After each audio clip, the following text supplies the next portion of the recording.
شهر رمضان، شهر التوبة والغفران حبابه شهر رمضان. اللهم يا منان سلم واحفظ السودان حبابه شهر رمضان. بجاه نبيك ود عدنان نصوم نفطر سلام وامان حبابه شهر رمضان.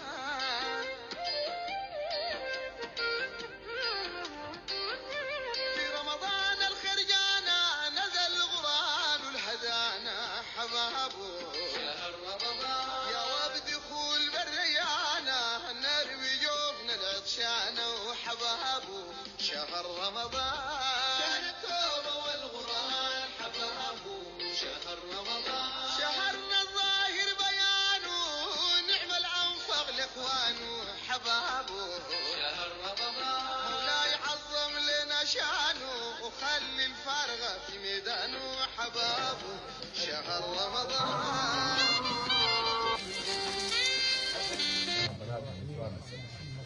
مصرا كما حملته على الذين من قبلنا ربنا ولا تحملنا ما لا طاقة لنا به واعف عنا واغفر لنا وارحمنا أنت مولانا فانصرنا على القوم الكافرين. صدق الله العظيم.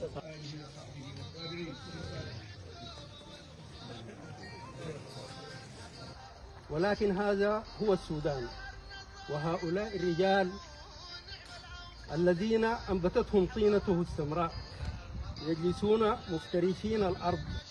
أذكر فقط أخونا القنصل سعادة القنصل وأركان حربه وهو يعلم ذلك جيدا بحديث سيدنا رسول الله صلى الله عليه وسلم الذي يقول فيه: إن من أمتي أناس يأتون يوم القيامة يمشون على الصراط نورهم تشخص منه الأبصار، لا هم بالأنبياء ولا هم بالشهداء ولا هم بالصالحين. قيل من هم يا رسول الله؟ قال إنهم أناس تقضى على أيديهم حوائج الناس. البطاقة دي نفسها بتتيح العلاج في كل مؤسسات أستر بغض النظر عن مناطق الاختصاص. أول مخيم علاجي خارج منطقتنا حيكون في حتى إن شاء الله، حتى كلهم إن شاء الله بنصدر لهم البطاقة دي للجامعة يمتلكوها وتكون إن شاء الله عندكم، وإن شاء الله ما تحتاجوا لها، يمتلكوها لكن إن شاء الله ما تحتاجوا لها.